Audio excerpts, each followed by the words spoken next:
when we're awake. When we're asleep, our mind can do almost anything.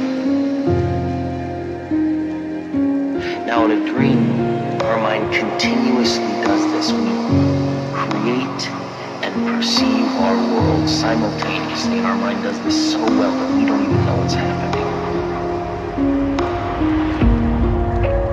You create the world of the dream.